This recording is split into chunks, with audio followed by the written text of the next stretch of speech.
And hello, my fellow nerds out there. It's Oracle Nerd Richie, and welcome back to our Wonderland. Last episode, we escaped King Orlum, and yeah, so for those of you who don't know, Orlum has gone insane with power, and he was about to cook freaking Genzo alive and turn him into a freaking meal. Like, yeah, let's just go into that. Orlum went crazy nuts, and that's for his hate towards Genzo. And honestly, I don't think that's how. I'm pretty sure that's not how you deal with bullying. Just speak up at the very least. Eh. Anyways, Iggy is about to go out and find some help for Genzo, so we're going to be doing just that.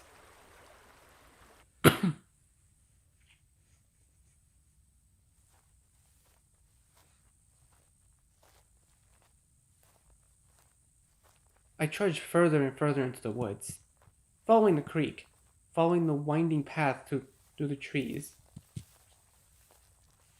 through the brush, over the rocks and pebbles, the slit in clay, the silt in clay, silt. What the heck is silt? Is that like another word for soil? I'm just gonna assume so.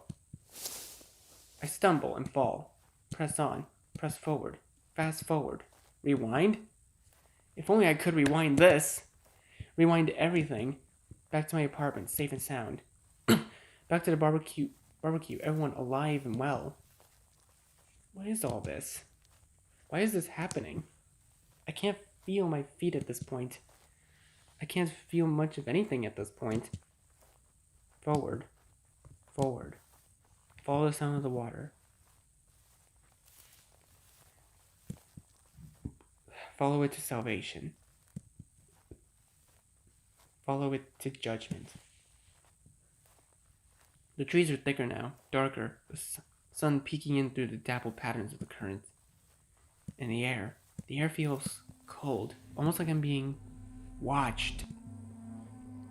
I turn around, check the path behind me, but there's nothing, no one. Just a damp chill on the back of my neck, curling like a leech beneath my collar and sending pinpricks of unease down my spine. It's completely still, save for a small object hanging from one of the trees up ahead. It sways ever so slightly, twisting on its string. I approach it carefully, senses keen, cup it in my hands. Oh? A doll? Its button eyes stare up at me. Its cotton body sits limply in my palms. I let it go and watch it swing back in its original position, hanging from its neck as though dropped from the gallows. It twirls, dances, eyes pointed skyward. There's another one up ahead, and when I move towards it, I spot another, and another. Oh, gosh. Everywhere. Spin around. They're everywhere, hanging from every tree, bodies limp, eyes lifeless. Sweat forms along my hairline, tracing my temples, my heart. Something feels like it's twisting my heart. An unbearable sadness. As though I'll never be happy again. I need to get out of here. I begin walking again, faster. I'm practically jogging now. Every second I can feel the pain stabbing at my heart, that hollow emptiness expanding inside from me. I swat the branches and leaves, stumble over rocks on the ground. I feel like I'm falling through the bottomless hole, and everything around me is black. My foot hits a large stone angled upwards, away from the creek. I hit the dirt, shoulder throbbing, face full of grass. But more than that, the weight is gone. The claws of sadness have receded from my heart. I blink, push myself up. It's lighter too. I've reached some sort of clearing. Oh? And in the center of the clearing is a small cottage, smoke curling from its chimney. There's someone here? Now I push myself all the way up to my feet, looking around. What's the sound? Someone's chopping wood behind the cottage? Someone's here. Someone who might be able to help us. I start forward, limping at first, then pushing through the pain in my feet and rushing forward with as much strength as I can muster. Around the corner of the cottage, and stop. But my eyes grow wide. The woman at the chopping block stills, rises to her full height. Bucks! I finally say, voice cracking. She turns around, doesn't move either. Just stands there, axe in hand, facing the trees.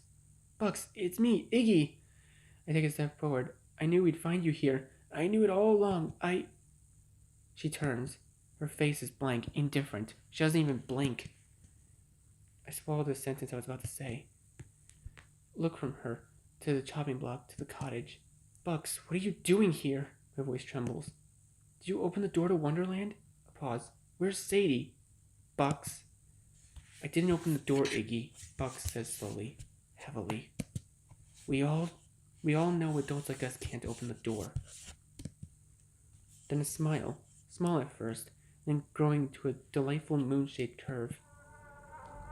She opened the door for me. No, don't you dare tell me. My throat groans tight. What do you mean? She wouldn't stop crying, Iggy. Crying and screaming and whining and screeching. I couldn't take it anymore. It was driving me crazy. Bucks, you did not do what I think you just did. I take a step back. Bucks, and my voice is barely a whisper. What did you do? I stopped her from crying. My blood runs cold. I can't move. Can't breathe. And now look at me. It's wonderful, Iggy. Listen to that silence. She throws back her arms. Nothing and no one to bother me. A pause. Then her gaze snaps back to me. At least there wasn't. Her face darkens. Why are you here? Did Hooner send you? He sent you, didn't he? Bucks. Oh, shit. Oh, I think she's mad. You're here to make me go back there, aren't you? To take me away from me. No, Bugs. I would never. Oh, it's animated. I'm not going back. Whoa, hold up. I'll kill you before you can take me back. Whoa!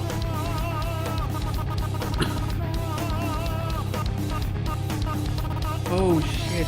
Bucks, stop.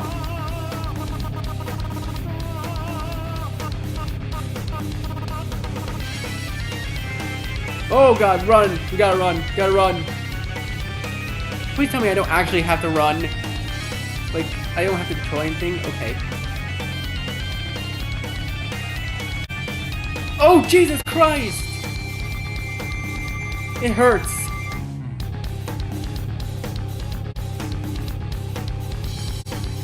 Fuck, it hurts. What the hell, Bucks?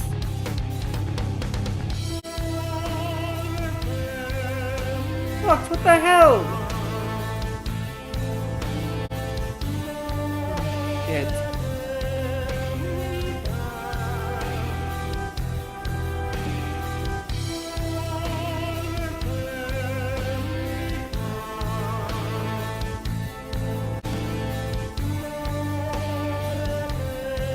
Christ, dude, this is intense.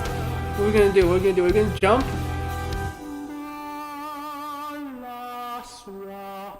Are we gonna jump? Oh, she missed! She missed!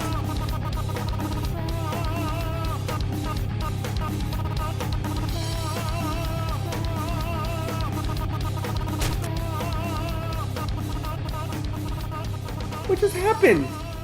Did she trip? Did she miss?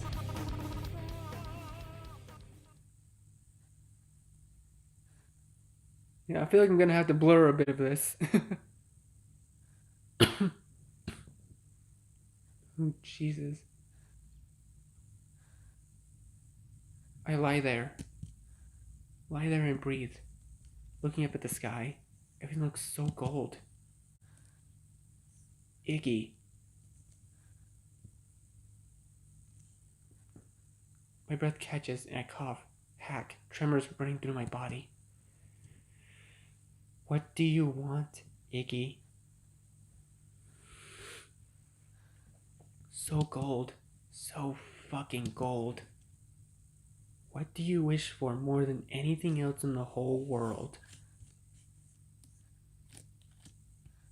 What do I I don't know what I want. I don't. I do. Because lying there, looking up at the endless gold sky, I realized something. The single thread connecting all of my friends' miseries that ruined their lives is me. I let out a shuddered breath.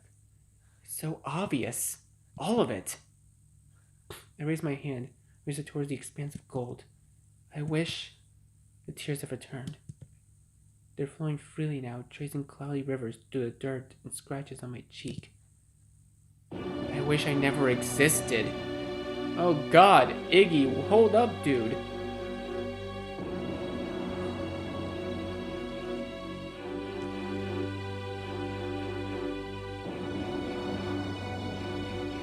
Oh God, he's fading like Pokemon Mystery Dungeon.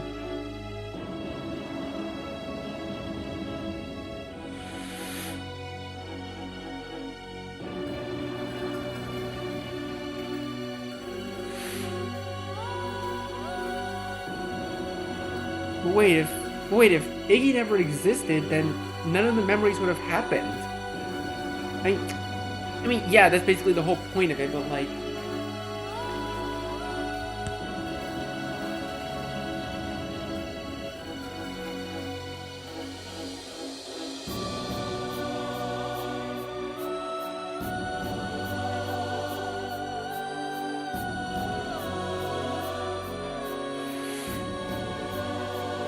Orland's happy. Oh God, Genzo, my boy.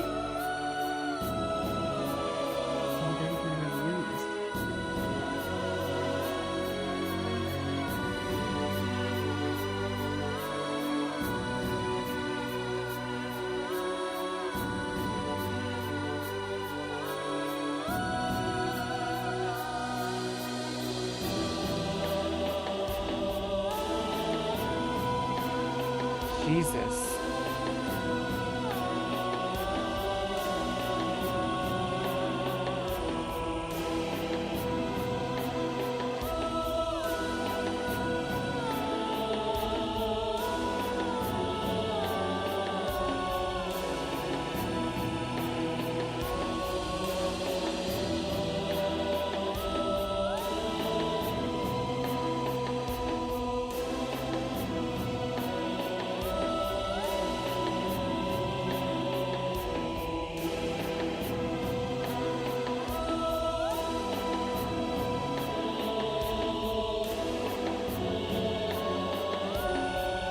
Wait a second, that's it? No, come on, man. Don't tell me that's the way it's gonna end.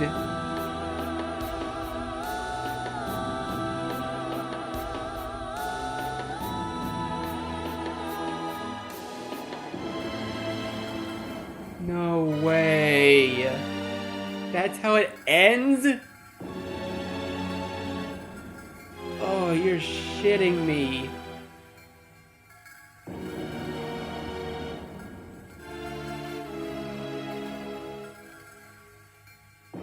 Wait, but does that mean that the rest of them are alive?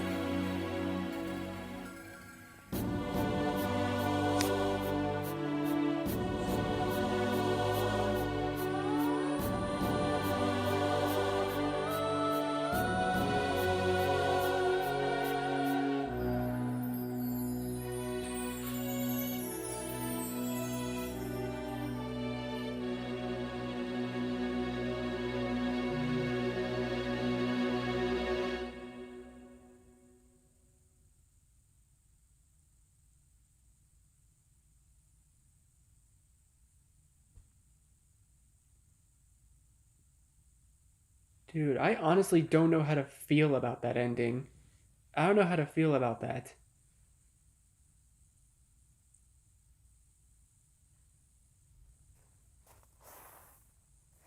Wait, what? I'm awoken the next morning to the sound of Mrs. Donish rolling her trash bin down the driveway. There must be something stuck in one of the wheels, because each rotation, the bin lurches upwards and smacks heavily against the pavement. Roll, roll, smack. Roll, roll, smack. I tense. Wait for the sound of something to drop. and only just a question, why would I do something that like that when the sound of something hollow bouncing on the concrete interrupts the rolling? I hear her stop, pick whatever it is up, and toss it back inside the bin. Roll, roll, smack, roll, roll, smack. I lay there a moment, brows furrowed against my closed eyes. I ultimately shake it off. I go in and push myself up in bed, rub the sleep out of my eyes, and look around. My room. Yes, this is my room. The same as it is in every morning. And yet somehow, it feels like I haven't seen it in a long time. I chew on the inside of my cheek, letting the strange feeling of disconnection wash over me as I take the blankets, the far wall, open the open bedroom door, then reach over for my glasses, the bedside table, and lob them across my nose. I wander off towards the kitchen to start the coffee pot. Wait, did the story just reset? Maybe I really did drink too much yesterday. It's making my head all weird. Once the coffee is percolating, I empty the last of my chocolate rice snappers into a bowl and take to it like soup. I pause a moment mid-slurp and look around again. Why does it feel so strange? Why is the morning sun shining in that exact angle, sending a chill down my spine and butterflies through my belly? I shake my head. I don't have time for this. I finish up the snappers and head for the bathroom. I look awful. But then again, when don't I? I hook a finger around the corner of my mouth and pull my lip back to observe the damage to my back filling. Yep, still about to pop. Still need to get those wisdom teeth looked at. I attack them with a toothbrush instead, washing away the chocolate and rinsing out my mouth. Once finished, I splash three good-sized handfuls of water into my face, hoping to wash away the cloying feeling of disquiet while I'm at it. Before pulling away, I rub my throat, half expecting to find bruises beneath my ears. But of course, there's nothing. And I have no idea why I'd have bruises on my throat in the first place. I glare at myself in the mirror for even entertaining such a thought. The coffee is ready by the time I step back out, ready to start the day, so I grab a mug and make my usual post at my desk, open my usual programs, start my usual tunes. I certainly won't be able to ask for any extensions due to odd detachment from reality, so I'm just going to have to focus. He's back! Wait, is this... Don't tell me this is like a one of those time loop things. 3 cups of coffee, 1 granola bar, and 2 readjustments of my lights later, and reach my groove. I nod my head to the music as my fingers dance sporadic rhythms across the keys. Phone's gonna ring.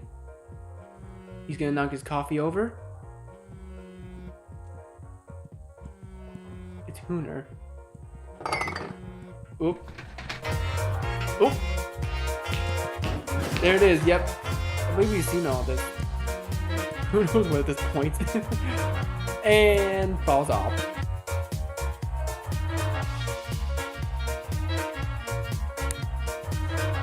Fuck's sake.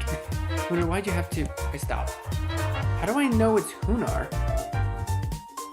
I finally look at the phone, and sure enough, his name's on the caller ID. Weird.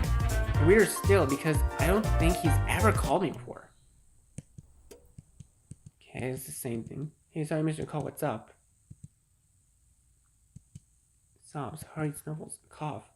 He's crying. Iggy?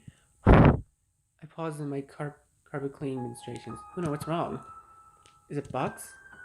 It somehow triggers another cough from Hooner. She's gone, Iggy. I don't know where or what. A hiccup. What happened? I woke up this morning and she was gone. There wasn't no note, nothing. This starts a fresh wave of sobs. Iggy, she took Sadie. Both of them. They're just gone. I called and I've called and I've called. This all feels too familiar. Oh no, it's a time loop! Oh, the game looped back to the beginning! Like, Iggy knows, because all this happened already. Iggy knows now. Oh no. Oh, so do we have to like make different choices to see what happens? Wait, okay, so wait. The first run, I called Genzo. I'm gonna see like maybe if a dialogue is like all familiar. Shake my head trying to collect my thoughts. You're sure she didn't say anything last night? Or what about an appointment? Anything on the calendar? Maybe you just forgot? There's nothing. I would have known, and besides, the car is still in the garage. Swallow. Iggy, I'm scared. You haven't heard from her, have you? Or did she say anything last night? Anything strange?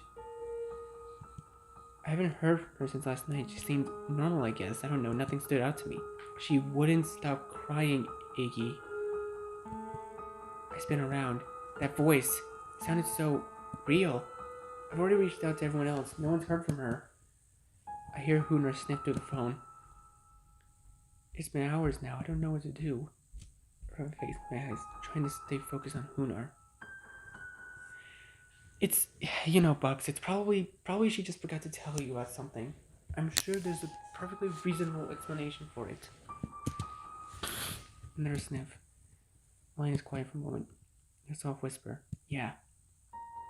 It'll be fine, okay? Just keep trying her. The line goes dead. I blink. Hooner? Bugs no response. He must have hung up. That tingly sensation of disquieted gnawing at the base of my neck is growing, branching like an electric spiderweb on my skin. I push myself back to my feet and carry a soggy paper towel to the trash can in the kitchen. They fall atop the empty fruits.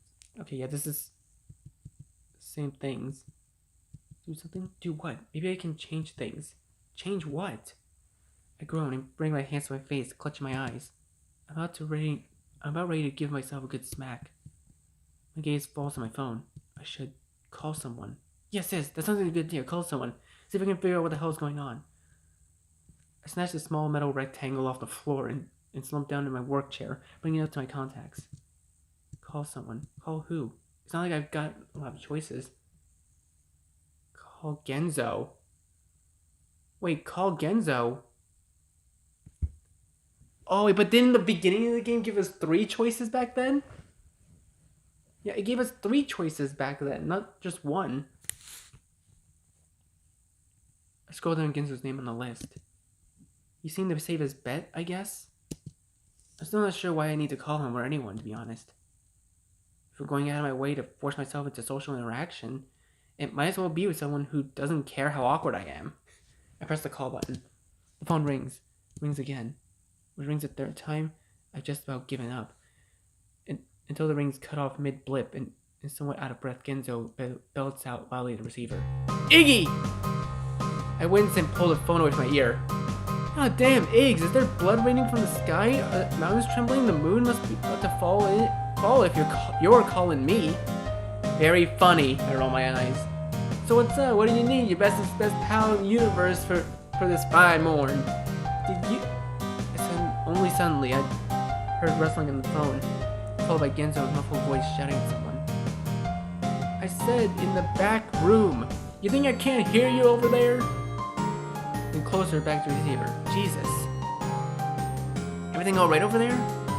Hey, a bit of a madhouse, if you couldn't tell. New batch of parts coming in and I got an order. I'm getting ready for pickup this afternoon. Already had 2 drop-offs this morning. Dang, I won't keep you then. It wasn't anything important. Just a random urge to call, I guess. Jesus, Eggs, don't hype yourself up too much there. People will start asking you. People will start asking you to run for president. Another rustle. He seems to have moved the phone to the opposite ear. Tell you what, you come down to the shop, we can have a proper convo. Beers and everything, as soon as I'm done with this order. But I stopped myself.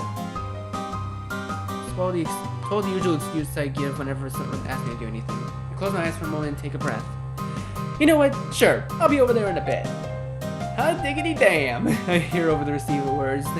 What sounds like the phone falling to the ground in a string of curse words.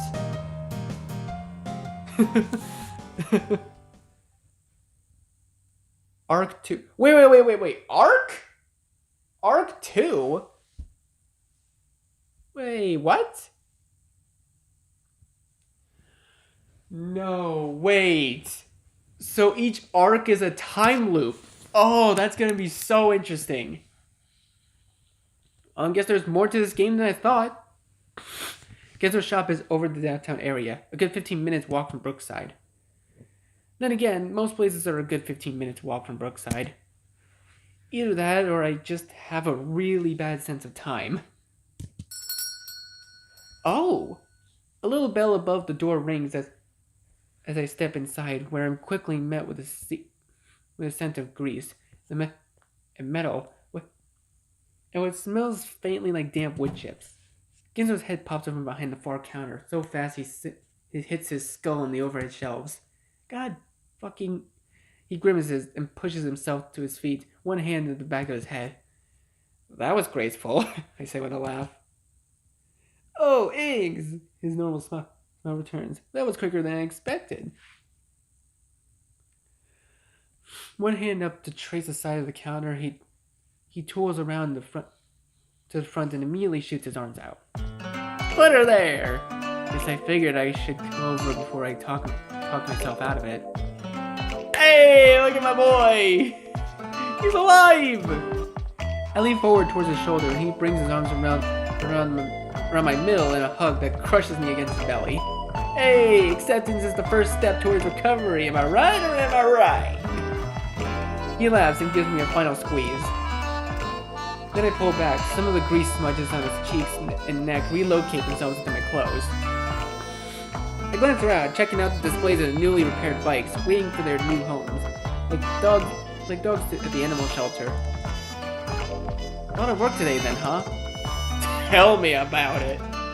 Was just about to double check some new invoices on that old number cruncher. Come on. He gestures and heads towards the entryway into the back shop, hands searching out key landmarks along the way. The smell is even stronger in the back. A half-finished bicycle lies in the middle of the floor, and past it I see a large tool bench, everything neat and tidy and perfectly in its place. There's a pile of boxes in the corner. One of them is already open and a gleam of dirty silver peeking out. Genzo turns away from the shop proper into a small office, complete with desk, computer, printer, and slowly twirling overhead fan. There's something about the colors that makes it look like something straight out of the 70s, and the floor-to-ceiling wood paneling on the walls doesn't help. I can't help but wonder if this place was like this when Genzo bought it. Genzo slumps down in the orange leather computer chair and spins towards the monitor. Damn, order was supposed to come yesterday. But what can you do? Services these days. He hits a key on the keyboard and the speakers crackle to life with start window, search box, edit, type here to search. A couple more keys, flicks and spreads opens up on the screen with 2 columns of numbers. He begins tabbing through them, listening to the name of each followed by the amounts and prices. I take the opportunity to glance around silently. There isn't much on the desk or on the walls. The end of the phone charger sticks up through the round hole in the turned up wood veneer. A couple of empty granola bar wrappers sit beneath the monitor. A black bordered clock on the wall ticks away. What's most surprising, to the extent that I pull a double take on seeing it, is a small lumpy figure slouched over just past the keyboard. Oh.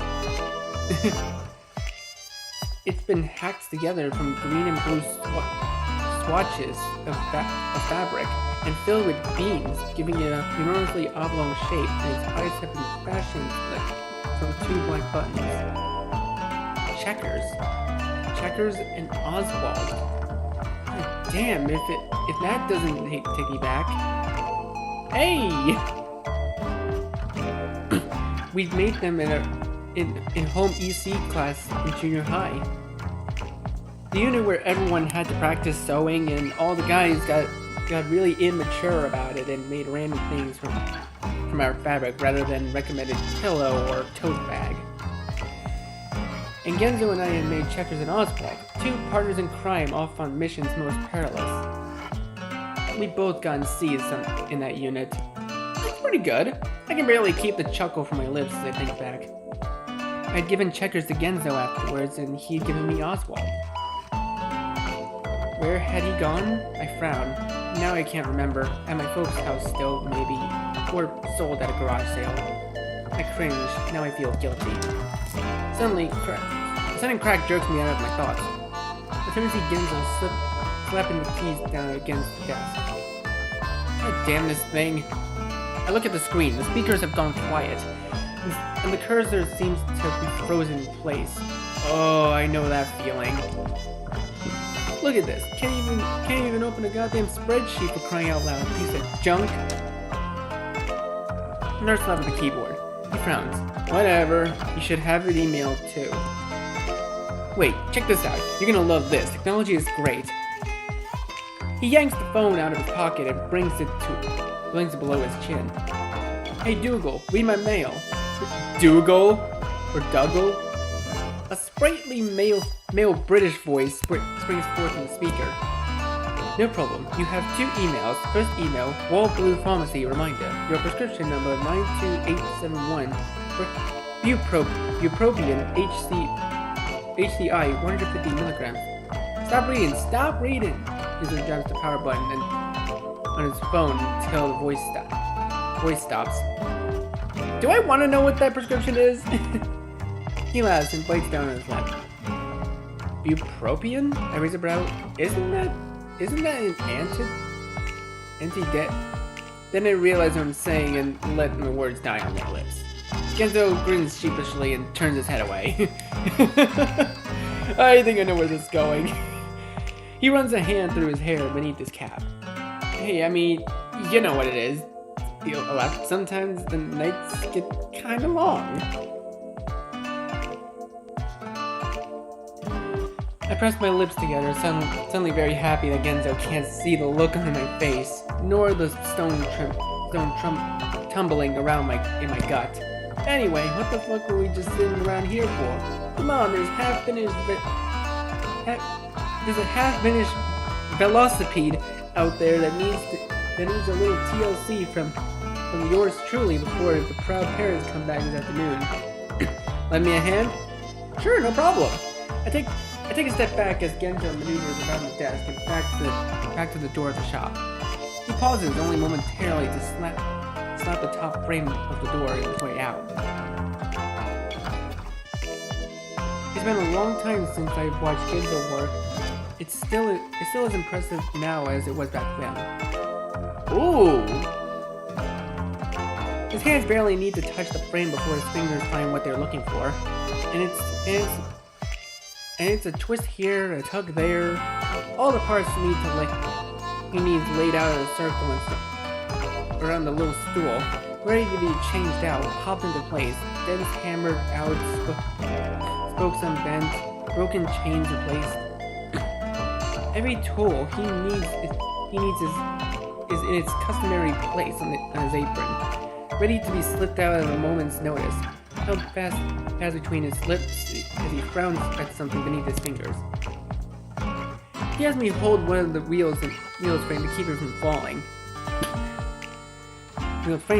it from falling. Though I'm sure it's only to give me something to do and not feel completely useless.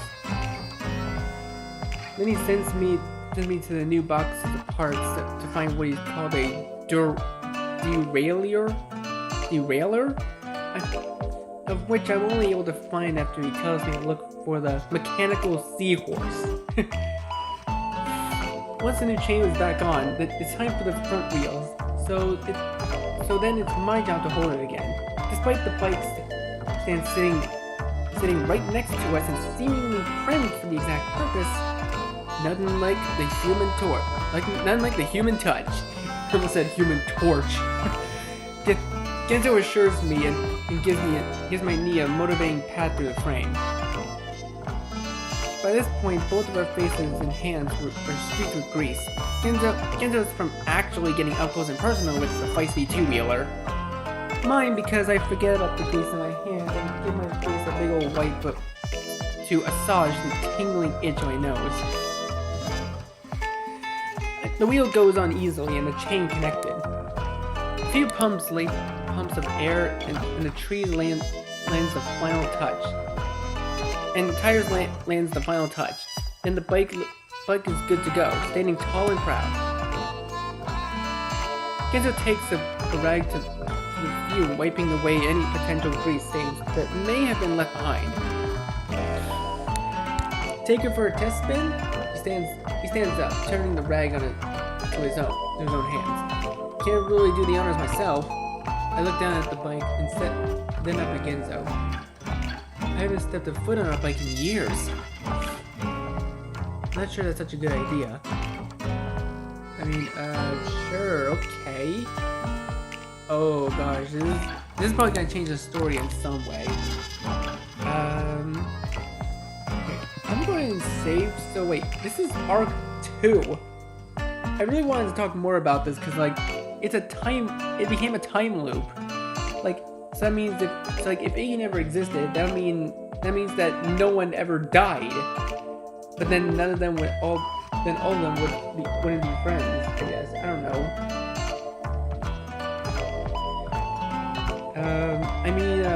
Sure, okay. Sure, okay. I throw a hesitant leg over the frame and position myself on the saddle, feet rising up on their toes. The handlebars feel sticky beneath my sweaty palms. I'm not really, good at this though.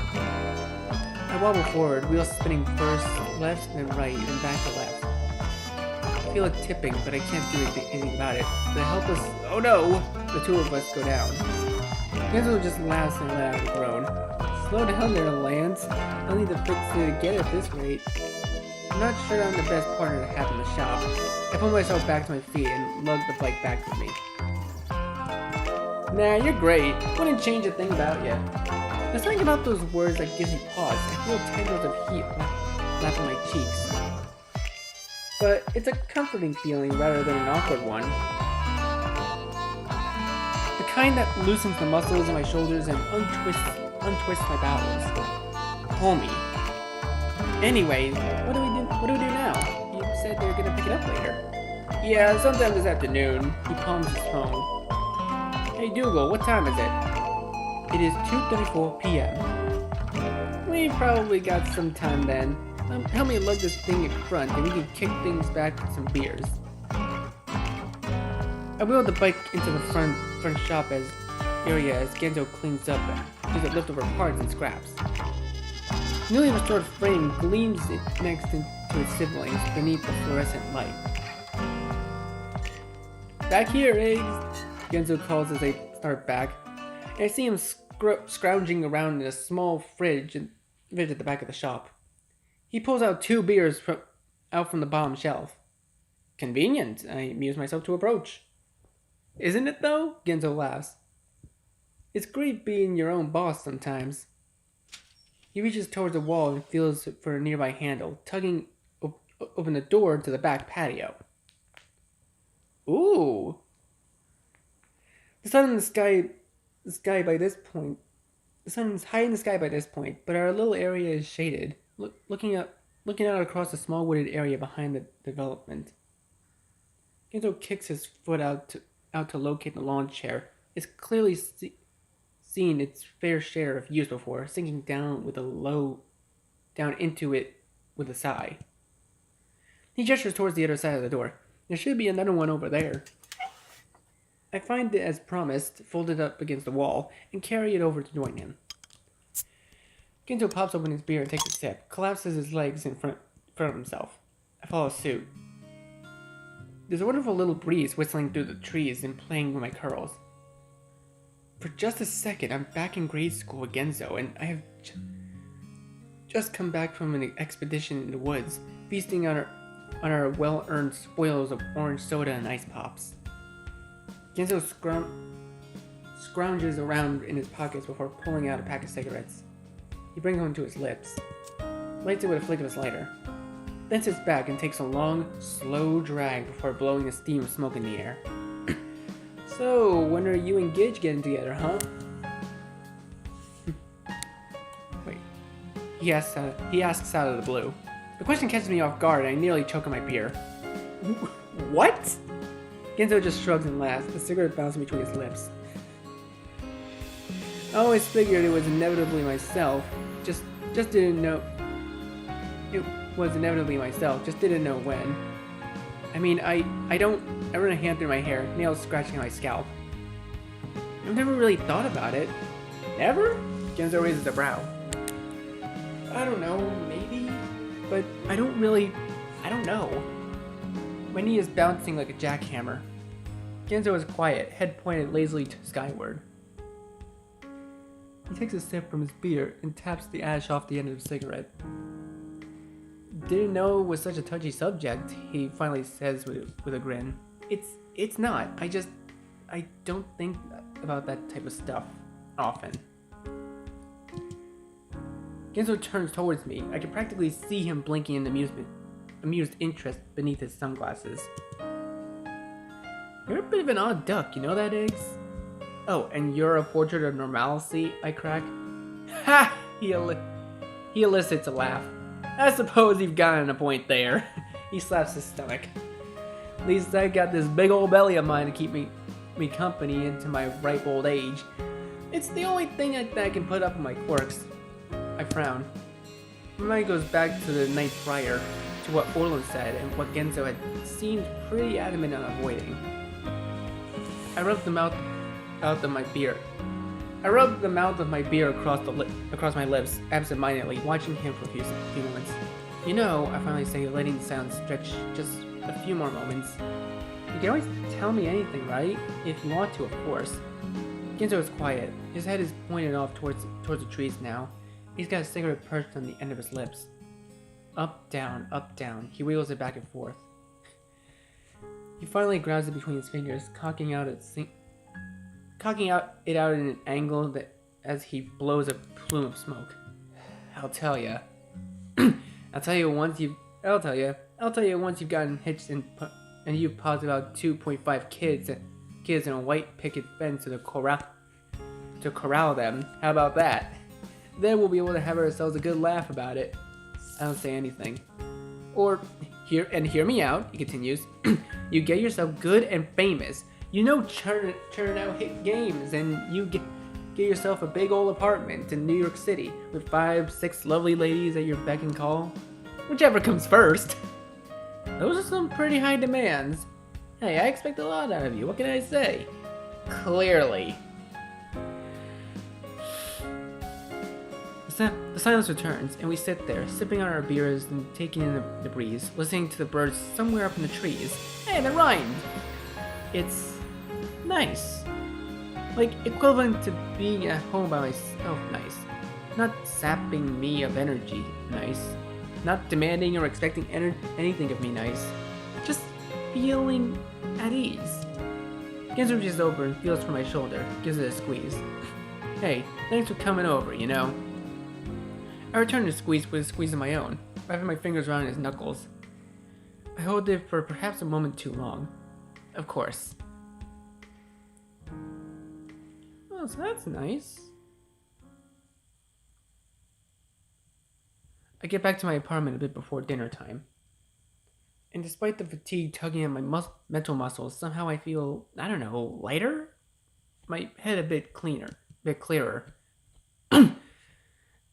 I even feel myself smiling as I think about the evening ahead and how much work I still have left to do.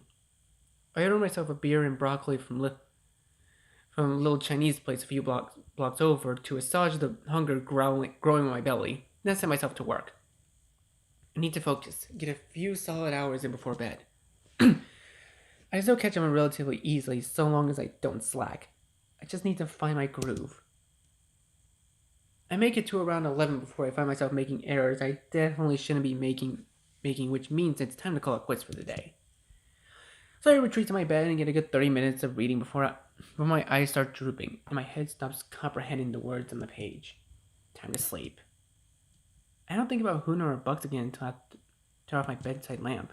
And by that point, I'm so tired that it isn't more than a passing thought as I bury my head in my pillow.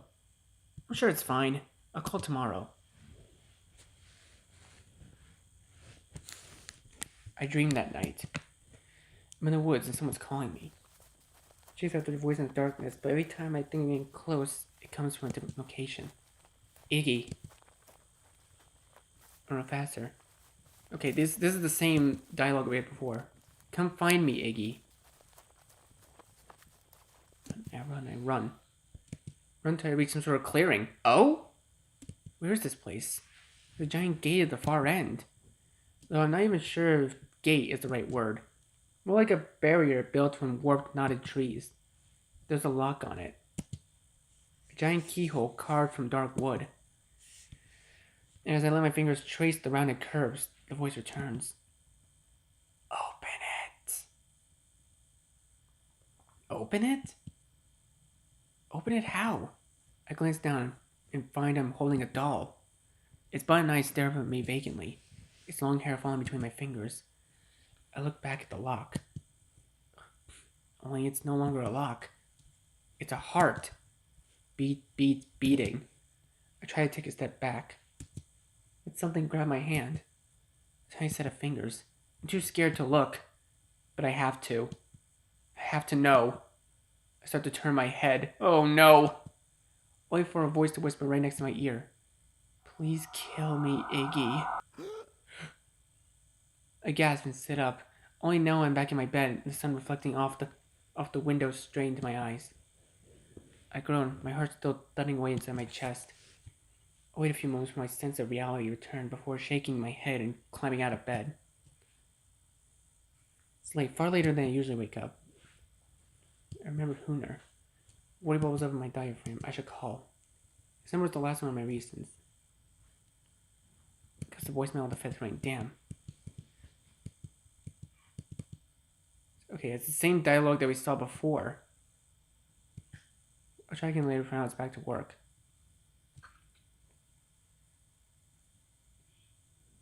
I try to focus, to concentrate on my work. But even the thought of looming deadline isn't enough to prevent my thoughts from straying. First to Hooner and the way his voice quaked on the phone, then to Bucks and the way her voice had cracked with anger during their argument. Then for some reason to Genzo, to the way his voice sounds when he says my name. Comforting. Like being wrapped in a warm blanket. All these different voices. I shake my head. This isn't the time to be daydreaming. I need to get this fucking done. I need to get this fucking thing done. I get a few good hours, but I'm not particularly confident in my best work. I probably need to go back through everything tomorrow just in case. Try calling Hooner again later that afternoon, but still no answer, which only agitates the gurgle of unease in my churning my bowels further. It's even affecting my appetite by this point. Nothing sounds good. Nothing healthy, at least. So I simply reach for some half-eaten snacks in my pantry. Night falls along with my motivation. Past the point of even trying to divert my attention, I sit at the window and watch Mrs. Donish make her third trip to the mailbox that day. Okay, so yeah, this is the same dialogue from before.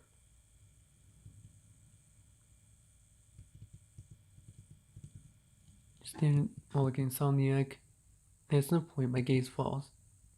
My messenger bag is still slumped at the floor before a counter, from where I tossed it the other night. In the split second before my eyes focus on it, I swear I see it move. What the? I blink, glance nervously around the dark apartment. But it's empty. Of course it's empty. Fuck, I'm really starting to lose it.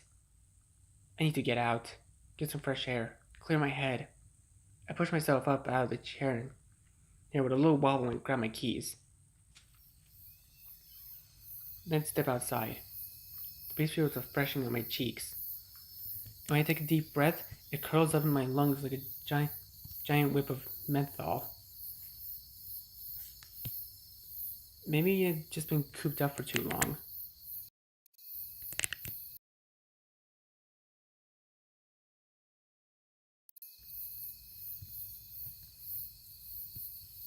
I start down the sidewalk, and my steps disguised by the hum of cicadas. Past the neighboring apartment complexes, past the small houses of single-car garages, Soon I've left Brookside behind me and find myself instinctively heading north towards my folks' old house. The outcropping of the woods there is still hasn't been built over even after all these years. My palms tingle. A pinprick-like scratching jumps from one nerve ending. Yeah, this is literally the same dialogue from before. Why did I walk all the way out here? I shiver.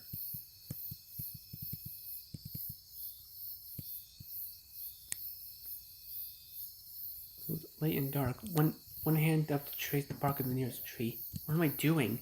My whole arm is throbbing now, as though 1,000 tiny insects are biting and jabbing and gnawing my skin. Step forward.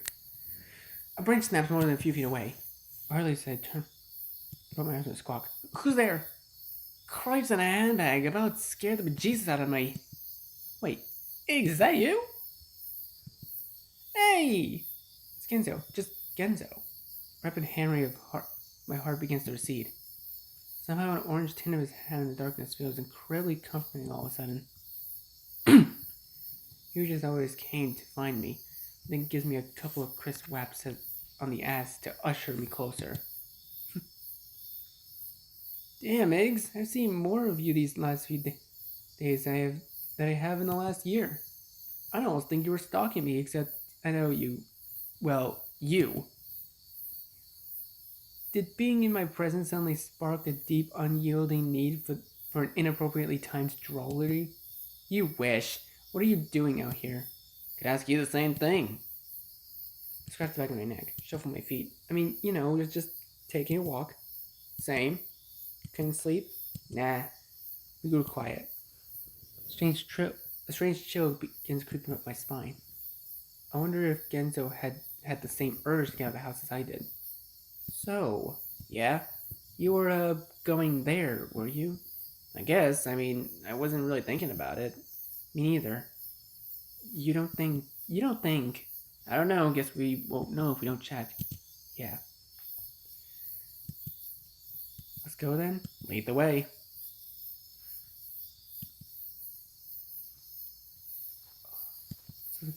So this is the same thing as before. It's literally just a time loop. I always like games that have time loops in them. Like, it's like everything's the same, but there's only a slight difference to it.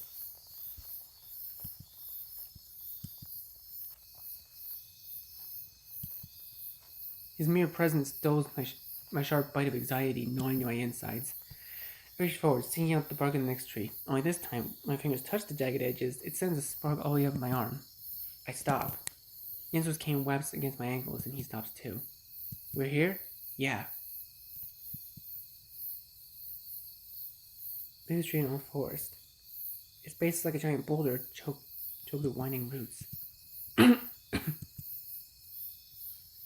Halfway around, my hand hits air, come to a halt.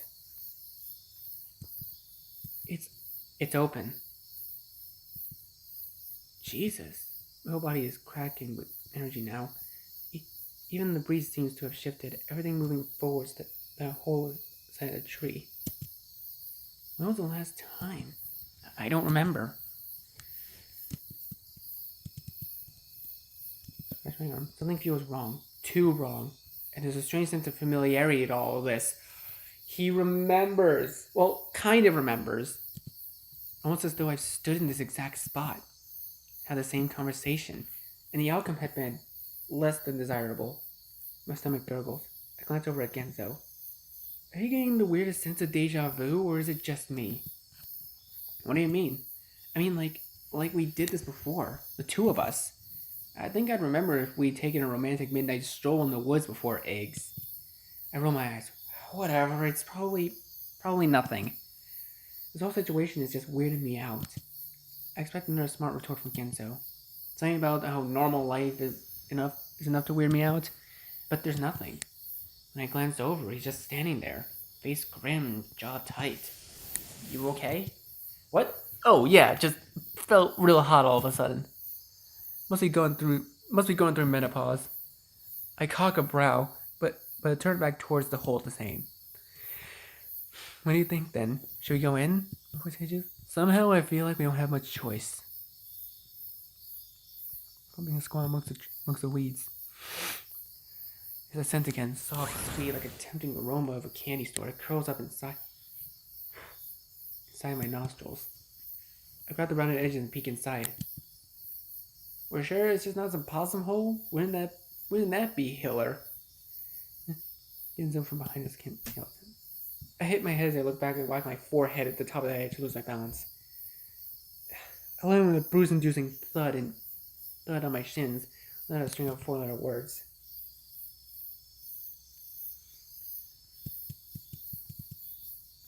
Tumble straight into the hole.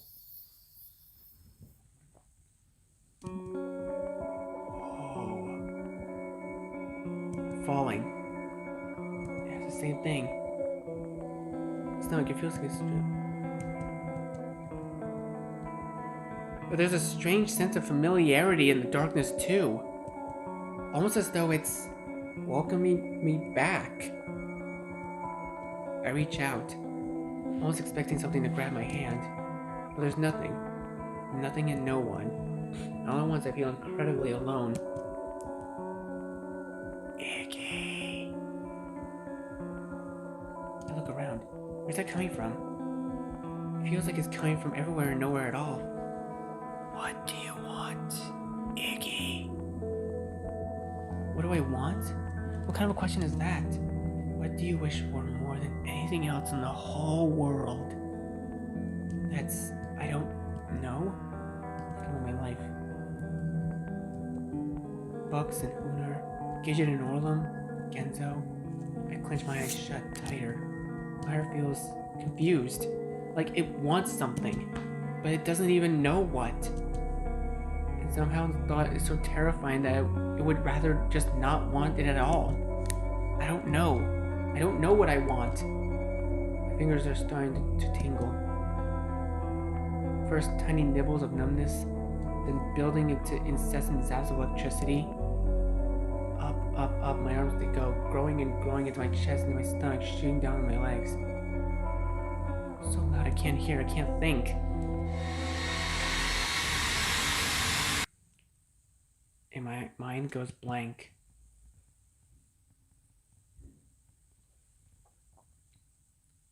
Iggy! I hear my name. That voice again.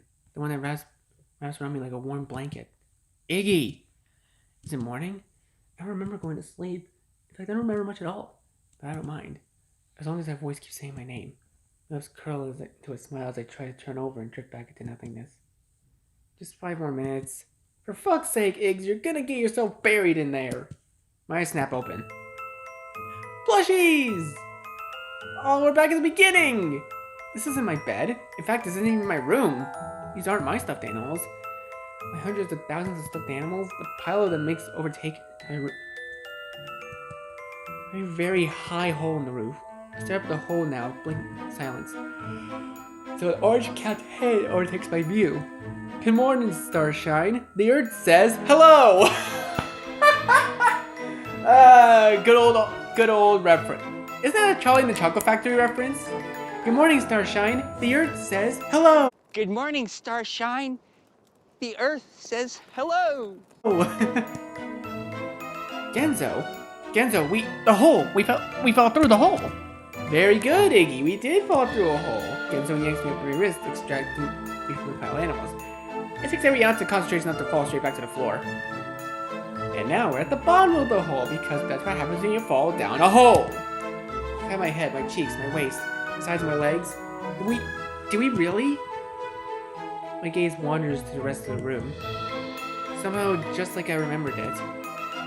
The warm grain of the hardwood floor, the rounded windows, the crackling fire of the nearby stove kettle ready on the boiler. A small table in the middle of the room, happy in cookies, cakes, sweets, and littered checkered cloth.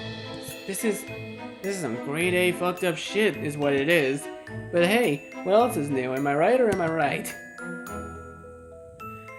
I turned back to Genzo, who's currently testing out the stability of one of the chairs. I only realized that he's not wearing his sunglasses. Genzo, where? Except I don't finish. Because Genzo has turned to look at me. Like, at me.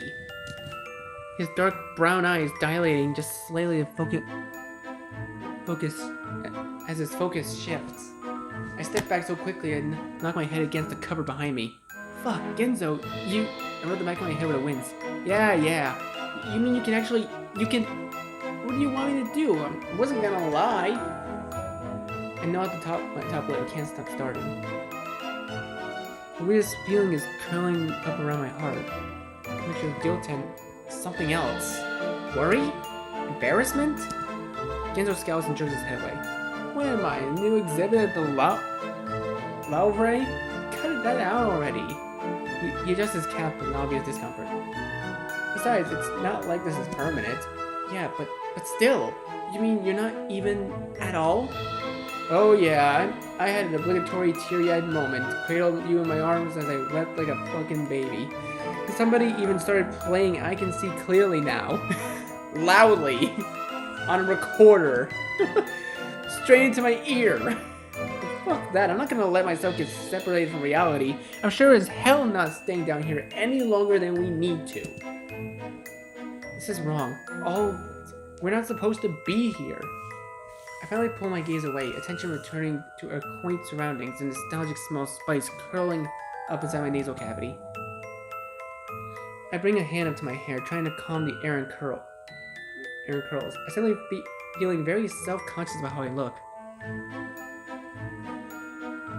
Can't argue with that. Somehow I don't know, it's like looking behind the curtains at something I'm not supposed to see. I will say though, Eggs, you turned out exactly how I always pictured in my mind. Pushes my head up. Oh, how's that? Like a loser. You fucker. I jump at him before I can stop myself, hands grabbing at the collar of his jacket.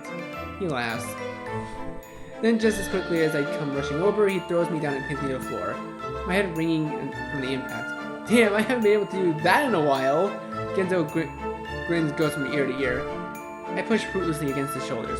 Because it was something I sorely missed, I say with a roll of my eyes. He stays there for a moment, just looking down at me. At least take me out to dinner first. Okay, now you're just weirding me out. I mean, knowing Genzo, I think he kind of likes the jokes. I don't know, I think that's probably the better option.